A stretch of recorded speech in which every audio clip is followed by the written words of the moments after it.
বাইজিদ বুস্তামি রাহমাতুল্লাহি আলাইহি যখন মার গর্ভে ছিল, তার আব্বা দুনিয়া থেকে বিদায় নিয়েছেন। বাইজিদ বুস্তামি রাহমাতুল্লাহি আলাইহির আব্বা মরণের আগে বলেছেন, বিবিরি যদি তোমার ঘরে ছেলে সন্তান হয় নাম রাখবা বাইজিদ, আর তাকে মাদ্রাসায় লেখাপড়া করাইবা, হাফেজ আলেম বানাইবা। যখন বাইজিদ বুস্তামি রাহমাতুল্লাহি আলাইহির বাবা মারা গেলেন, তার মা গর্ভধারণে ছিলেন। যখন দুনিয়াতে তাশরীফ আনলেন, যখন 4-5 বছর বয়স হয়েছে বাইজিদের মা বাবার ওসিয়ত পুরা করবে, এক বড় মাদ্রাসা নিয়ে গেলেন। মাদ্রাসার মধ্যে নিয়ে যাওয়ার পরেই হুজুরকে বলেন, হুজুর গো, তার আব্বা দুনিয়াতে বিদায় হওয়ার আগে যখন বাইজিদ আমার গর্ভে ছিল, তার আব্বা বলেছিল, বিবি গো, যদি আমার ছেলে সন্তান হয় তাহলে তাকে মাদ্রাসায় পড়াইবা, আলেম বানাইবা, হাফেজ বানাইবা। বাইজিদ বুস্তামি রাহমাতুল্লাহি আলাইহি মা হুজুরের কাছে বললেন, আমার সন্তানকে আপনি হাফেজ আলেম বানাইবার আগ পর্যন্ত বাড়িতে পাঠাইবেন না। হুজুর বলেন, ঠিক আছে, যান আপনার ছেলেকে আলেম হাফেজ বানাইয়া বাড়িতে বসাইব, চলে যান। বাইজিদের মা চলে আসতেন বাড়িতে। যখন 10-15 দিন হইল, বাইজিদ কান্নাকাটি করে মাকে দেখার জন্য হুজুরকে বলো, হুজুর, জন্মের পরে বাবা দেখলাম না, মার জন্য মনটা কাঁদে, বুকে দারুণ ব্যথা হয়। জন্মের পরে বাবা দেখলাম না, মারা ধরে আমি স্নেহ বড় হইলাম, মাদ্রাসায় আসলাম বড় আলেম হওয়ার জন্য, হাফেজ হওয়ার জন্য। হুজুর, মাকে দেখার জন্য ইচ্ছে করতেছে, মাকে দেখবার জন্য আমাকে একটু ছুটি দিন না, বাড়িতে যাব। হুজুর বলে, না, ছুটি পাইবা না, তোমার মা বলে গেছে তোমাকে হাফেজ না বানাইয়া, আলেম না বানাইয়া বাড়িতে যাওয়ার জন্য তোমার আম্মা নিষেধ করছে। বাইজিদ রে, হাফেজ হওয়ার আগ পর্যন্ত তোমাকে ছুটি দেওয়া হবে না। বাইজিদ কান্না করতেছে, বলে, হুজুর, মাকে একবার দেখার জন্য ছুটি দিন, ছুটি দিন। হুজুরের মায়া লাগে গেল, ছোট বাচ্চা বাবা নাই, মাকে দেখার জন্য চিল্লা পাল্লা করতেছে। বাইজিদ করে, বাইজিদ রে, 20 দিন পরে তোকে ছুটি দেওয়া হবে, কারণ 20 দিনের ভিতরে যদি যে ব্রেন, তার জেহেন 20 দিনের ভিতরে মোটামুটি 20 পারা কোরআন খতম করে, 20 পারা কোরআনের হাফেজ হয়ে যাবে। যেরকম সুবহানাল্লাহ। বাইজিদ যখন খুশি হইল, 20 দিন পরে আমাকে ছুটি দিবে হুজুর।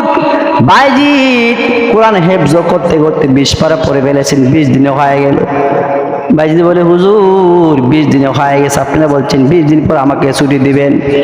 যাও যাও, আজকে যাইবা, কালকে আগামীকাল তুমি ঠিক সময় চলে আসবা। বাইজিদ রওনা করেছে, অনেক দূরে যাইতে হয়। যাইতে সন্ধ্যা হয়ে গেছে। বাইজিদ তার বাড়িতে যাইয়া দেখতেছেন দরজা লাগানো, মা ঘুমিয়ে গেছে। বারবার দরজার মধ্যে লক করে, মা, মা গো, তোমার বাইজিদ আসছি, তুমি দরজা খোলো। বাইজির মা জবাব দে, কে তুমি, কে দরজা লাগানো, কে দরজার মধ্যে লক করতেছো, আওয়াজ করতেছো? না না, আমার বাইজিদ না, আমার বাইজিদ পুরা হাফেজ আলেম না হইয়া বাড়িতে আসবে না। না, তুমি বাইজিদ না, কারণ আমার বাইজিদ পুরা আলেম না হইয়া, হাফেজ না হইয়া বাড়িতে আসবে না, হুজুর ছুটি দিবে না, তুমি বাইজিদ না। বারবার বলে, বাবা, জন্মের পর আমি বাবা দেখলাম না, হুজুরের কাছ থেকে ছুটি লইয়া আসছি গো, মা দরজা খুলো গো, আপনাকে এক নজর দেখে আবার আগামীকাল চলে যাবো, মাদ্রাসায় দরজা খুলো। মা দুঃখে এত কঠোর, বলে, না না, 20 দিনে আমার ছেলে পুরোপুরি হাফেজ আলেম হইতে পারবে না, বাড়িতেও ছুটি দিবে না আসার জন্য হুজুর। বাইজির মা দরজা খুলে নাই, জবাব দেয় নাই। বাইজির কতক্ষণ দরজা লক করে বিরক্ত হয়ে আবার মাদ্রাসার মধ্যে চলে আসছে। আসার পরে বলে, হুজুর গো, আমার মা এত কঠিন কঠোর শক্ত মেজাজ, আমি নাকি বাইজিদ না, আমি বাইজিদ নাকি 30 পারা হাফেজ আলেম হই নাই, এই জন্য দরজা খুলে নাই। হুজুর বলে, বাইজিদ রে ঠিক বলেছে, তোর মা বলছেন পরিপূর্ণ হাফেজ না বানায় তোরে বাড়িতে পাঠাইতাম। বাইজিদ রে পড়তে তাক, যখন পুরো হাফেজ হইল, হওয়ার পরে যখন আগামীকাল সম্মেলন হবে মাদ্রাসায়, সমস্ত ছাত্রদেরকে পাগড়ি প্রদান করা হবে। বাইজিদ বুস্তামি রাহমাতুল্লাহ আলাইহি পাগড়ি পাইবে। ঠিক যেদিন সম্মেলন মহাসমাবেশ মাহফিল হবে, ওই রাত্রিতে আল্লাহ নবী ডাইকা বলে, যখন তাহাজ্জুদের নামাজ পড়তেছেন উস্তাদ, ওই মুহাদ্দিস তাহাজ্জুদের নামাজ পড়তেছেন, আল্লাহ নবী স্বপ্নে দেখাইছেন বাইজিদের উস্তাদ রে, বাইজিদকে পুরো হাফেজ বানাইলি, 1 মাস হয়ে গেছে, তুই একটা পাগড়ি দিবি, নে নে আমার পক্ষ থেকে আরেকটা পাগড়ি তার মাথার মধ্যে পেঁচাইয়া দিবি, যেরকম সুবহানাল্লাহ। স্বপ্নের যুগে বাইজিদের উস্তাদের কাছে একটা পাগড়ি দিয়ে গেছে আমার নবী সাল্লাল্লাহু আলাইহি ওয়াসাল্লাম, যেরকম সুবহানাল্লাহ। সকাল হয়ে গেল, সম্মেলন শুরু হয়ে গেল, বাইজিদকে একটা পাগড়ি প্রদান করল উস্তাদ মাদ্রাসার পক্ষ থেকে, সবাইকে একটা একটা পাগড়ি দিয়েছে। বাইজিদকে একটা পাগড়ি পেছানোর পরে মাথায় আর একটা পাগড়ি পেছাইয়ে বলছি, বাইজিদ রে একটা পাগড়ি দিলাম তোমার উস্তাদ আমি মাদ্রাসার পক্ষ থেকে, আর একটা পাগড়ি দিয়েছে স্বপ্নে যোগে আল্লাহ নবী তোমাকে উপহার দিয়েছে, সেই পাগড়িটা হইল নবী মুহাম্মদ সাল্লাল্লাহু আলাইহি ওয়াসাল্লাম তোমাকে হাফেজ হওয়ার জন্য, হাফেজ হওয়ার কারণে আল্লাহ নবী আমাকে স্বপ্নে দেখাই একটা পাগড়ি তোমাকে বেশটি দিয়েছেন, যেরকম সুবহানাল্লাহ। বাইজিদ আল্লাহ পাগড়ি লইয়া বাড়িতে আসছে, আসার পরে দরজা খুললেন, দরজার মধ্যে লক খুললেন, মা তোমার বাইজিদ পুরো হাফেজ হয়েছি, দরজা খুলো গো। মা দুখানি দরজা খুলে দেখি একটা ফাগড়ি মাথার মধ্যে 2টা ফাগড়ি লইয়া ছেলের বাড়িতে আসছে।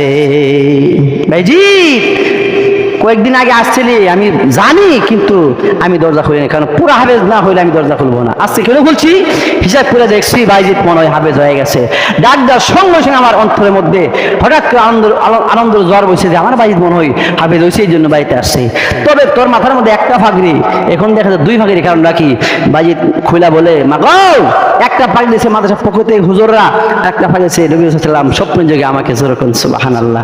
ভাইদের মা শুকরিয়া আদায় করে, আল্লাহ আমার স্বামী ওসিয়ত করেছিল, আমি ওসিয়ত পুরা করেছি, তার সন্তানকে হাফেজ বানাইছি। আল্লাহ গো শুকরিয়া আদায় করেছি, আল্লাহ আমার সন্তান হাফেজ বানাইয়া আল্লাহ দিয়েছে। আসরের ময়দানে যখন বলবে আমার সন্তানকে হাফেজ বানাইছনি, আমি বলবো তোমার সন্তানকে হাফেজ বানাইয়া দুনিয়া থেকে আসছি, যেরকম সুবহানাল্লাহ।